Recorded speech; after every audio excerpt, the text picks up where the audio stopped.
Some breaking news as we start this Eagle Eye podcast. Matt Pryor is heading to Arizona to join the Cardinals. And that's about the only news we have on this Tuesday. This is the Eagle Eye podcast brought to you by Nissan. Reuben Frank still a little under the weather.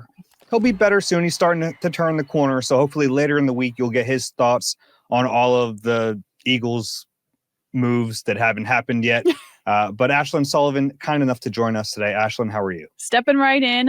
Yesterday was a big day. Today, not as big of a day, but the week is young. So we'll see if more moves here are shaken. And to be honest, we are tempting fate by doing this podcast at all. As our listeners know, typically things happen after the pod drops. So just to inconvenience you. Yeah. So we'll see how this goes. But there's still plenty to talk about. And I'm not joking. Matt Pryor is going to the Arizona Cardinals. That is breaking news. It just happened before we started recording. Obviously, I don't think we need to spend a ton of time on that, but that is the only free agent today so far that is leaving Philadelphia to go elsewhere. He didn't play particularly well when he got a chance last season, but he won't be back here. I don't know what else to say about Matt Pryor, but I want to try to stretch this for like 5 minutes on Matt Pryor. I have a feeling it was not a bidding war. I don't have a think feeling so. They didn't think too long and hard about this. Howie Roseman and the Eagles. It was like, thanks for what you've done and good luck, which is totally fine. So I do have stuff I want to talk to you about. We haven't gotten your thoughts, obviously, on the players the Eagles lost on Monday. So we'll do that in a little bit. There was a big move elsewhere in the NFL that could have some ramifications for the Eagles and A.J. Brown. So I know people are tired of that storyline. Guess what? We have to talk about it, and we will in a little bit. I want to go through the Eagles' remaining pending free agents, any of those players you think they should be interested in keeping. But I want to start with the guy that I think is kind of at the top of that list in Dallas Goedert, because I think the longer he remains unsigned, the more likely it is that he comes back here. To me, it seems like Dallas Goedert was okay with testing the free agent markets, and I did think he was going to get a big payday. With us not hearing any news about that, to me, it seems like they're a bit surprised, him and his agent and his team, that they're not getting the payday they expected, because there wasn't a ton of free agent tight ends that moved the needle. I thought he was one of them. Goes to show that I don't think he's getting what he expected. So now I think the Eagles very much are in play. I don't think they would have been in play if it was this massive payday for Dallas Goedert, just with everything else they have to do. But if it comes back down to earth and it's that realm where the Eagles are players, then I think it will work out here in Philadelphia. And I think it's trending in that direction. Yeah, I think it's trending that way. Now we'll see. I think that, all it takes is one team to give him an offer that's better and he's gone. But you're right. There were 8 tight ends who signed or agreed to deals on day one of free agency. The top of that list was Isaiah Likely, who got 3 years, $40 million. So like $13.3 million per season. I think it's fair to say Goddard's going to be under that number. After that, Cade Otton got 3 for $30. So it's a little bit of a depressed market for tight ends. There are a few guys out there, Dallas Goedert among them, that move the needle a little bit. I think Chig Okonkwo from Tennessee is one of them. Maybe a David Njoku, who's an older guy from Cleveland. Maybe you'd be interested in him. But I don't know. I think so many of those moves already happened that I don't know how many landing spots there are for Dallas Goedert right now. To me, the Commanders make sense, but they've already spent so much capital, especially last season in free agency. But I think getting Jaden Daniels, another weapon, could never hurt. Yeah. But I just worry when you look at Dallas Goedert leaving Philadelphia, I worry about a lot of things. I think he was one of their most reliable targets last season. And with all the balls up in the air, with inconsistency around Jalen Hurts, I got to imagine if you give him that consistent weapon of Dallas Goedert, it's going to make a huge difference. And especially when you look at that tight end room without Dallas Goedert, it's not overwhelming. That's for sure. And it's empty. It's going to have to be addressed in the draft, which you always say with Howie Roseman, the way that he's been so successful in the draft is he never drafts for need. Well, this is now all of a sudden a glaring need if Dallas Goedert isn't here. So does he change his draft status because of that? Well, you got to have someone. So yeah, it kind of forces you to. Yeah. And there's one tight end at the top of the class in Kenyon Sadiq. And then there are a lot of other guys who are going to be mid-round picks, but I don't know if there's one guy after him that you feel comfortable can step in and be a starter. So it is a really big need for them right now. They have a few needs on defense, obviously, now that they lost some free agents. they have to fill, but tight end is probably near the top of the list. And it's not just Dallas Goedert. I mean, it'd be bad enough if you just had to replace one tight end, but their top 3 tight ends are all free agents. So, it really is. There's no one there right now. It's EJ Jenkins, it's Jaheim Bell, I believe, and Cam Latu, if you consider him a tight end. So we will for this conversation. Yeah, I guess so. It's a position where there's some need. And look, this was the first time Goddard's been in the league 8 years. This is the first time he got a chance to test free agency. So I think once he got close, it was important for him to get this opportunity. And I think the Eagles were happy to give it to him. I think maybe they read the markets well enough to know that there wasn't going to be this dire need to sign Dallas Goedert, but you let him test the market and you let him bring back whatever he finds. And if it's something that you feel like you can match, I think the Eagles would be pretty excited to do that. And it'd probably be very similar to the deal he had to sign last year to stay here. It is, I think, a win-win in this situation where you give that player the chance, and he should have the opportunity at this point in his career to have a big payday. This is realistically his last dip in the bucket with that. So I don't fault for Eagles for saying, go out and see what you get. It's similar in a sense to Nakobe Dean, where I was talking with his team and they were saying how Nakobe Dean had the chance to test free agency, but the Eagles gave him the option. He could come back to Philadelphia if he didn't like what he got, and they would talk it through. It seems very similar here to Dallas Goedert, with the caveat, I think, how he was confident Dallas Goedert would be coming back a bit disappointed, where they knew Nakobe Dean would not be coming back disappointed. Yeah, and it's like I think it's more realistic in the case of Dallas Goedert, where it's like, yeah, sure. If Nakobe's market completely tanked and he had to take a 1-year prove-it deal for some reason, I'm sure he'd rather do it here. Right. But in Goddard's case, yeah, he got that one big deal from the Eagles, but he hasn't really gotten a ton. He's had kind of a weird career because he's been a good player. He's never, I don't think, reached his full potential, to be honest with you. But he's a valuable player. And even though he wasn't as good a blocker last year, I still think he is a dual threat in some capacity. And even if he doesn't block at all, you still need someone to catch the football from that position. Jalen Hurts trusts him. Yeah, I'd be very interested in bringing him back, especially because the other options aren't great. Right. I think Okonkwo and, it's Okonkwo, maybe Jonnu Smith, who got released, could be an option just because, he's past his prime too, but would be cheaper probably than Goddard. Be cheaper. And if we're going to play that comp pick game, like we think the Eagles are going to do, those released players don't count toward it. But I would think you also don't lose a comp pick if you sign your own player, and Goddard is their own player. I think if all things were equal, they'd much rather have Dallas Goedert back. Right. We talk a lot about the hometown discount, and at times I think that's way overplayed. I think when you're in free agency, you're testing the market, you're going where the biggest contract is. It's no secret. This is a business. It's about the money. But this, to me, is the biggest example of what a hometown discount could be. It does not seem like Dallas Goedert wants to leave. He wants to stay here in Philadelphia. All the conversations we had with him, he wants to figure this out. To me, I see this getting done because of all of those factors. Yeah, and sometimes it's not even a discount. It's like if you have to take the same deal here or a place where you're not as comfortable, where you don't know what your role is going to be, I think a lot of time comfort just wins out. Now, sometimes there's a guy like Mike Evans who after 12 or 13 years is like, I want to go somewhere else and I want that challenge, but I don't get that sense from Dallas Goedert right now. No. I think that all things equal, he would prefer to be back here. I think he still has a couple of years where Evans, to me, seems like a guy that knows his end of his career is coming, while Dallas Goedert is on the older side of a tight end. I wouldn't be surprised if he plays 3-4 more seasons. Yeah.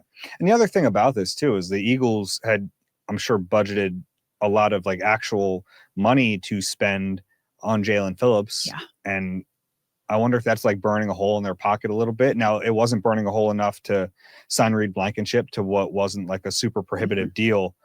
But I would think Dallas Goedert would be a higher priority than Reed Blankenship. Absolutely. So, I'm curious to monitor that situation. And because I think every day this goes on longer, it's probably more and more likely that he could return. I think every day this goes on longer, it's better for the Eagles, not as great for Dallas Goedert if you're not hearing really any news about the free agent market with him. That's probably true. Let's take a look at the other free agents the Eagles still have available. I want to get your take if there's any of those who you think would make sense. So on offense, we can cross Matt Pryor off this list. He's going to Arizona. Sorry, Matt Pryor.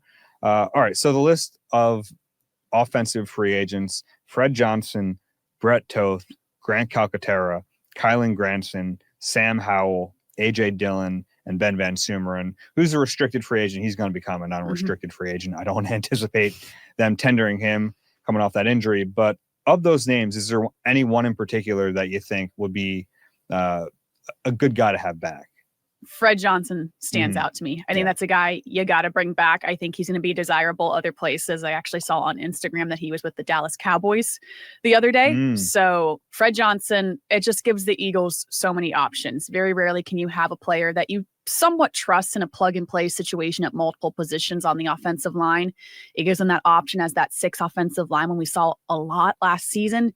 His familiarity, especially without Jeff Stoutland, I think Fred deserves to get paid. However, in Fred's case, I understand why he wants to be a starter in this league. I think he has proven that he has capabilities to do that. So I wouldn't blame him for wanting an opportunity, knowing unless something crazy happens here in Philadelphia, I'm most likely not going to be a starter this season. So I can't blame Fred for wanting something else, but the Eagles should do everything in their power, I believe, to give him the money to keep him here. Yeah, he's a valuable player. And I don't think it's going to be like a huge contract. And I think some people thought maybe he didn't play as well last year as he did the previous season. He's a backup tackle. And like, he's not going to be Lane Johnson. He's not going to be Jordan Mailata, but it's the swing tackle position is really important. And we saw what happened when they didn't have him. You know, they went out and they tried to sign Kendall Lamb, a veteran, and that didn't quite work out.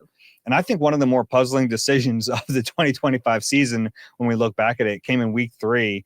Lane Johnson goes out early in that game, and they put Matt Pryor in at right tackle, and they couldn't run the offense. They just couldn't. Eventually, they had to change it up and put Big Fred back in there. And the reasoning at the time was that Fred had been playing on the left side, Pryor had been playing on the right side. But like, that game in itself should show you how valuable a guy like Fred Johnson is, because and maybe that changes a little bit without Jeff Stoutland. Maybe they operate differently with their tackles. Maybe they don't leave them on islands as much. But the way this team has been running, like, you need that swing tackle to be able to step in and not completely tank the offense. Right. And we don't know how the offense is going to be run quite yet, but it's the unfortunate reality when you look at how this offensive line tried to stay healthy last season. It didn't go well. And I know that Landon Dickerson and Cam Jurgens, they're doing the stem cell. They're doing everything they can to get back to 100%. But the track record last season has shown the healthy offensive line is on a downhill spiral here. And you hope that it gets fixed, and it's a little bit of luck as well. But you can't bank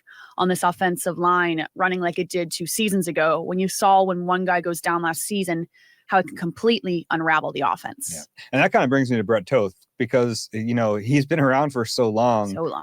But man, he played well last year, I thought, when he got in there. Agreed. Either at center or guard. I thought he was a valuable player. He's a free agent, and I'd put him right there with Fred Johnson in terms of, if you can bring him back, I think you bring him back. Now, I get the sense that Toth is going to have other options. Now, it's like with a lot of these free agents. It's, hey, go test the market, come back to us. If you're Howie Roseman, come back to us. Let us know what's out there. If we can match it, we will. If not, we'll wish you the best. Fascinated to see what happens with those two guys, in particular, Fred and Brett Toth, because they were really valuable. And the health of this offensive line is just in question. Yeah, you mentioned Cam Jurgens and Landon Dickerson. We know that Lane Johnson struggled to stay healthy last year. He's in year 14. Obviously, they're going to go offensive line in the draft at some point fairly early, but it'd be nice to have some veterans that you can rely on instead of just plugging and playing rookies if there are injuries. Right. Especially even Jordan Mailata, I thought, took a step back last season, and I thought his health at times was in question. So of all the positions that are in need in free agency to address that you need depth, to me, offensive line is number 1. All right. Looking at their defensive free agents still available. As we record this, it could change. You guys know that. Don't give us crap about that. Leave us alone. Marcus Epps, Adoree Jackson, Brandon Graham, Josh Uche, Azeez Ojulari, Obo Okoronkwo, and Braden Mann. I put Braden Mann with the defense. I like that. I didn't want to have a whole separate Braden Mann section, but any of those guys that kind of pops out at you that, all right, I'd like to have that guy back. Honestly, you see, like, none move the needle for me. Okay. To be honest, if I had to pick one, I'd pick Adoree Jackson, just because he's done it before. He has starting capability. I don't want him to be the starter next season, but he's a guy that I think you can count on. at times because he knows the defense. He's done it. Yeah. If you're going to pay anyone, I think it's him. Marcus Epps, I could see why you make the argument as well. Other than that, without disrespecting BG. He is BG, but that is just such a unique situation that I don't think you can put priority over BG over others right now. Yeah, and like with BG, you can wait it out. Right. I mean, see what else happens, and I don't know if he's going to be in a hurry to go to training camp. So don't blame him. I wouldn't be. Yeah, so it's not like you have to rush on that one, but maybe you bring him back at some point. Epps is, if they can't find another safety, I think Epps is a nice fallback option. Knows the defense, and based on the fact that they didn't want to pay Reed Blankenship that contract, I don't know what that means for Marcus Epps, but he's someone. And then Braden Mann, the punter, like I wouldn't spend a ton of money on a punter. I know that he played well last year. Like, what's the difference between a top of the market punter versus a middle or lower end of the market punter? Like, I think you need a good punter, but I don't know if the difference is that big that you want to overspend on that position either. Especially when there's so much coming down the pipeline of Jalen Carter and Quinyon and Cooper. It's just, there's too much to do that can't be on the to-do list here. Yeah. But I mean, if you can bring him back, I think you'd still do it. He was good enough. So that's the list right there. I want to get your take real quick, and then we'll take a break on the moves from Monday. What was the most surprising thing, Eagles-wise, of the four guys who left? So Jalen Phillips to the Cardinals, Nakobe Dean to the Raiders, Jahan Dotson to the Falcons, and Reed Blankenship to the Texans. I am shocked at the money Jalen Phillips got. Credit to him. Credit his agent. Go team. That's incredible. He deserves the opportunity. But I think Eagles fans should be, dare I say, happy that Howie Roseman and the Eagles didn't give Jalen Phillips that type of money, because I just don't think his play, his history is warranted that contract. I get defensive ends make a ton of money, but I don't think you've seen enough consistency from Phillips to deserve that type of cash. So I would not have been comfortable with the Eagles paying him that.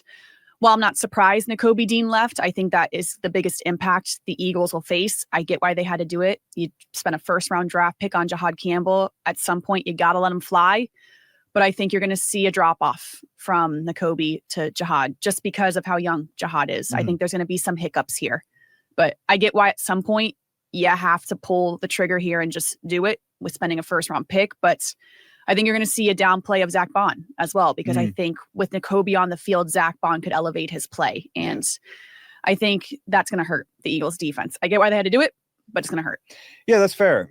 You're right. The Jalen Phillips one, it was so much money. It's like, shocking. I don't think anyone is surprised that they didn't pay it. If it was like $25 million a year, I think we could have a really fun discussion right now about should they have done it, should they not have done it. But for $30 million a year, it's so much more than we anticipated. That go him. Yeah, I mean, good for him. How he's like, good luck. Yeah, and look, but it doesn't change the fact that it was a player the Eagles were hoping to keep. It's a position where they valued him, and it's now a spot where I think they do need to add elsewhere. Yeah. So like it doesn't take away the sting of the actual like football ramifications of this. I think it takes away the sting because it was like, well, nothing they could do, I guess. Right. But it would be silly to even entertain that. But it doesn't change the fact that like they're light at the edge right now. They have Jalen Sant, they have Nolan Smith, who are good players. And if you go into the season with those two, I think you feel okay, but you need more than that. You definitely need a third. They went into the season with those two guys last year and they still had to go out and make that trade for Phillips. So I think that's an unfinished position right now. But I don't think it's unfair.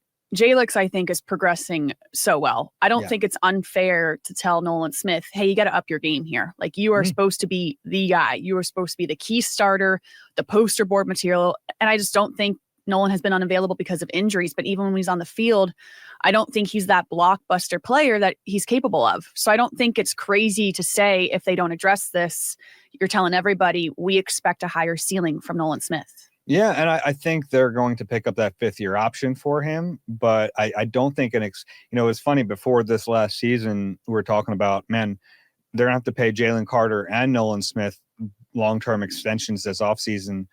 With Nolan Smith now, I think it actually is beneficial for both sides to, exercise that fifth-year option. He's earned that. I think you want him around, or at least you want the team control of that year. But after that, I think it's beneficial to both sides to let him play out this season and see what happens, because I think any offer now would be too low, and it would need to be low based on what we've seen. Right. But he should be more willing to bet on himself, and the Eagles should give him that chance. I think his story isn't done from being written here, and I wouldn't be surprised if he elevates his play, but there are so many question marks around him. I don't want to see him leave the building because I think it would be very capable that he could go light it up somewhere else. So I agree. You just need a year to figure him out, and you got to give him the chance, but I think he's been given chances, and I just don't think you've seen the amount of confidence in him to warrant a big-time contract, which I agree 2 years ago, that seemed like a no-brainer. Yeah, I mean, the way he played in the stretch run of 24 and that playoff run, I thought it was like, man, this guy could be a double-digit sack player They got to figure it out. 25. But, the injuries, and it's like that stuff matters when we're talking about giving a guy a lengthy contract, especially with his size, the physicality with which he plays. It kind of lends itself to getting banged up a little bit. So I do think you can't discount that when you're trying to figure out a value for a player. Right. And I think everything leads to another. If you kept Nakobe, if you paid Nakobe, I know there was conversations at the combine that they were going to bump Jahad Campbell possibly full-time to edge, but I just don't think that's his strength right now. But if you kept Nakobe at linebacker, then I'd be comfortable with the state right now of the pass rushers. But when you have a weakness now at pass rush and linebacker with some uncertainty of how consistent can Campbell play, now I think it's a problem. Whereas before I would have been a little more comfortable with it. Yeah, no, if Jahad Campbell, like last year when he got those edge rusher reps, would have looked good, or at least like shown then it some would have been sort perfect. of flash, then I think a lot has changed. And then but we just didn't see it. I don't think Vic likes that fit. He likes him at inside backer, and that's where he's going to play. So how about the Reed Blankenship one? Because the contract wasn't huge. It's 3 years, basically just around 25 mil. So a little over 8 mil per season. It's not a very big contract. It just isn't. And I think it comes in under where the Eagles expected his number to be, and they still didn't do it. So it's like, it's funny because you think you know what a team thinks about a player, and then their actions might tell you differently. I think their actions are loud and clear. I think they can fill this, and it's no disrespect to Reed. He's an incredible story, undrafted. Look what he's done. There was no guarantee he was even going to get a contract like this. But when you have Makuba, who's a sure player there, I just feel like the Eagles feel confident they can address the play of Reed Blankenship either in free agency or through committee. And I just think with Reed, he was so consistent, and there was times he was a ball hawk, but did his film just jump off the page every single week to warrant a new contract? I didn't think so. I think with other teams, it will, but with the way and the success that Howie Roseman has drafted the past couple of years, I don't think he needs to be forced into doing anything. And this felt a little forced. Yeah, you look at my first reaction was I saw the contract and went, they couldn't do that. Yeah. And they could have. It was a choice. I mean, they clearly chose not to. We've talked about it on this podcast before, but they really don't like to live in that middle ground of players. Mike Mulhern made a good point that maybe $8 million a year is not middle ground. Maybe that's low. Yeah, I don't think it quite is. I think it is still in that middle range, and they've tried to avoid that range, not necessarily on purpose, but I think when you have these high-end contracts, you're very cognizant that you have to supplement that by having lower level contracts. So guys on rookie deals, guys on, whether it's, by committee. Committee or almost like to me, it was like a Jahan Dotson contract. Like, are they going to go pay middle tier money for wide receiver 3 Jahan Dotson? No shot. No, is it warranted? Possibly. You dip into the trade market, you find free agents who are at their lowest value, and you try to bank on lottery tickets. And it doesn't mean it's going to work. We saw them try to find lottery tickets at edge rusher last year. Didn't work. No. We saw them try it at cornerback. Didn't really work. It's not long-term success. It's like putting a Band-Aid on a problem. It is, which is, we'll get to A.J. Brown in a minute, his Band-Aid comments from last year. But I think that's kind of the reality of the situation they're in with so many high-caliber players who aren't major contracts that you have to kind of piecemeal the rest of it together. Which I think Eagles fans should be okay with, because look at how this has been successful. And look at who would riot if in next season, if Quinyon Mitchell and Cooper DeJean leave your building, or if Jalen Carter isn't here. Like, that means so much more than a middle tier contract. So I get it's almost annoying when it's like, really, you couldn't pay that to Reed Blankenship. And we're like sitting here in free agency, it feels like the sky is falling because we're not doing anything, but it's not surprising. It doesn't mean it's good necessarily, but it's, if you're complaining about it today, it's because you haven't been listening to what Howie Roseman's been telling you. Yes, and he's been even last season. I mean, look what they lost last season. I remember these shows, these free agent specials last year. We were like, what are they doing? Like, they're going to absolutely stink next year because of what they lost in free agency with Milton Williams and Josh Sweat.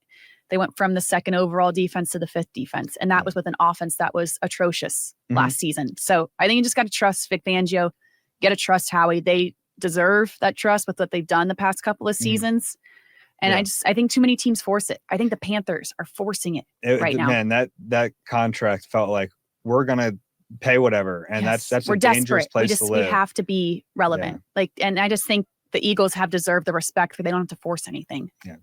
Yeah. And look, it's the one thing you can say about Howie is that like he's going to try to keep improving this team. He's going to make trades at a certain point, and that doesn't end with the first couple of weeks of free agency. It's he's adding in the summer, he's adding during the season, and it doesn't mean it's going to work. I think you can point at some mistakes he's made along the way, but he's still going to continue to try to improve this team, and he deserves credit for that. Agreed. Yeah. All right, let's take a quick break. When we come back, I want to bring up who the Patriots signed and how that could affect the Eagles. You deserve a car that thrills you, a car that puts goosebumps on your goosebumps. At Nissan, we've got everything from turbocharged SUVs to 100% electric vehicles that'll make your heart beat faster. Experience the thrill for yourself and shop your local Nissan store and NissanUSA.com today. Back on the Eagle Eye podcast brought to you by Nissan. Reuben Frank still under the weather. He'll be back soon enough, hopefully later in the week. Maybe I'm catching it somehow. Stay away. Hopefully later in the week. Ashlyn Sullivan, nice enough to join us on this Tuesday podcast. Ashlyn, so the big news around the NFL today that might have some implications for the Eagles. The New England Patriots are signing Romeo Doubs, formerly of the Packers, to a 4-year deal reportedly worth around $70 million. So $17.5 million for Romeo Doubs. Now, there are two schools of thought on this. One, okay, they're out on A.J. Brown. They found their receiver. Or two, they're not out on A.J. Brown. They found their wide receiver too. They should still be in on trying to trade for A.J. I'm of team 2. I think the Patriots are absolutely in win now mode. You got to get Drake May more weapons. And I think that's multiple weapons, especially with the cut of Stephon Diggs. They really don't have many options right now. So it's not a lot of money. I know when you hear 70 million, it's like, whoa, but when you break it down, that's not wide receiver 1 money. Yeah. So I think that takes it even out of consideration. I think the Patriots have to do everything they can to get over that hump. And I just don't think that's enough to get them over the hump. So I think they should still be in the conversation. Yeah, for reference, that $17.5 million, if those are the right numbers. We've seen some weird, wonky numbers, especially on that contract. So I'm curious to see what it actually is. That would rank tied 25th among receivers in the NFL. So it's like top tier wide receiver 2 money, or like borderline wide receiver 1 which I think money. is fair for him. Yeah, and it's an overpay, obviously, but that's what free agency is at positions like receiver. I think back to that Christian Kirk contract a few years ago. It's like sometimes receivers just get more money when they hit free agency. And I think he's a nice player. He's been really solid. I think there's probably another level to his game. Maybe one day he could become a wide receiver 1, but I think that's a tough sell for that fan base if you're talking about and you say that's it. Alec Pierce or Mike Evans or Michael Pittman and A.J. Brown, and then you end up with Romeo Doubs, and you're going to sell them on him being the guy. I think that's going to be a tough sell. So unfortunately for us and for Eagles fans, I don't think this A.J. Brown storyline is going away. We should mention Cameron Wolfe of ESPN reported already that the Doubs signing does not rule out the Patriots from still going after A.J. Brown. Yes, I did read as well. I was just double checking that Brian Thomas from the Jaguars as well could be in the conversation. I think if you're the Patriots and you pair Doubs with someone like that, then I think it's a different story. Yes, it's a little bit by committee, but I think you feel a lot better about the situation. So I just foresee if A.J. Brown is going to go to the Patriots, I think it's going to be in the summer. I don't think Howie's in a rush. I think he's going to wait to get what he wants if this is even in the conversation. I don't think this is getting addressed in free agency here this week. It really does feel like a staring contest. And Howie should win. Yeah, I don't know if he will. I think the Patriots are going to be really patient too. And it's kind of become this old Western standoff, it feels like. And some of it has been posturing through the media. Like I think we've all seen that a little bit, like both sides just saying, I don't need to do this and walking away. Both for a are while. right. Like both are very truthful. Yeah. In that And it'll be fascinating to see what happens in the spring at OTAs, at minicamp. If AJ is still on the roster, is he out there? Is he happy to be here? Or is he playing happy to be here? I don't know. Press conferences are going to be electric. I don't think there's going to be a press conference. Well, the training camp under the tents. I don't think there's going to be. You think he's gone by then?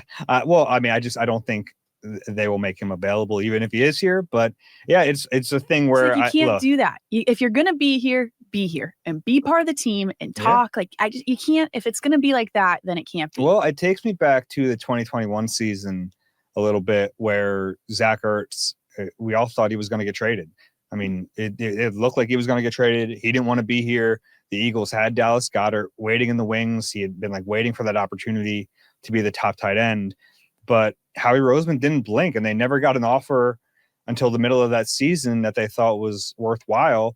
So they kept him. And now Zach Ertz handled it fairly well, aside from that weird hairdo that he showed up with. He like an angsty teenager. He dyed his hair blonde, and I'm going to show you. Yeah. And but it was to the point where everyone thought he was gone, that Jason Kelce made that bet with him that he had to dye his hair blonde if he was still here. And sure enough, Kelce had to show up with blonde hair because Zach Ertz remained. So I don't know if we're headed toward that area, but that's kind of the thing I'm thinking right now, is that I think back to 21, where Howie just never got the offer for Zach Ertz that he thought was fair, and he just held on to him. So I feel like the worst case scenario is AJ Brown is on the team to start the season. You keep a really good receiver on your team. Woe is me. Yeah.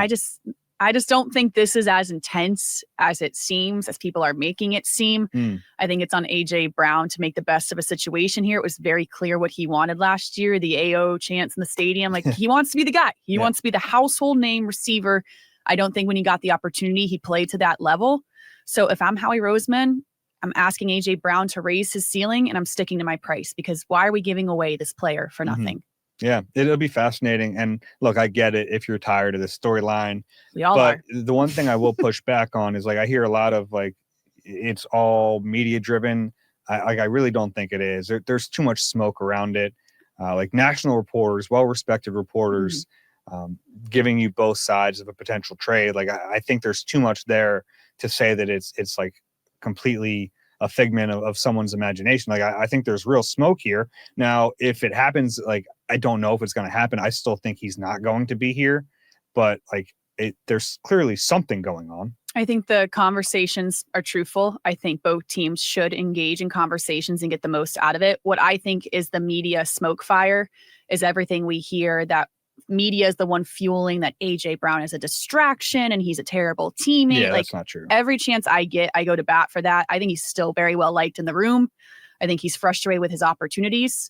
A disgruntled employee, call him that, but that doesn't mean he doesn't get along with his coworkers and everyone wants him out of there. Yeah, I mean, he was a self-professed disgruntled employee. Yes. You said it.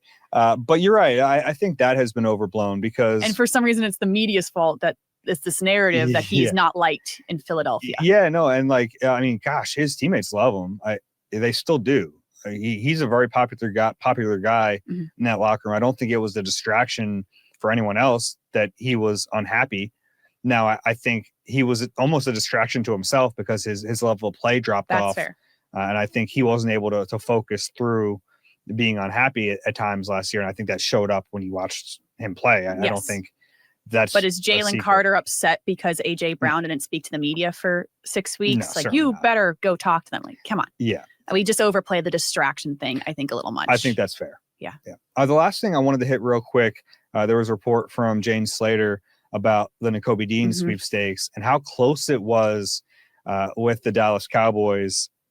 This is what Jane Slater tweeted: just talk with someone close to the situation. And apparently Dallas was actually very competitive in the Nakobe Dean market. He was one of their 5 Zooms allowed. I'm told their offer was similar to the Raiders, but ultimately he went with his gut feeling, but was told he could have seen himself in both places. And it was 51-49 margin, but the Raiders won this one.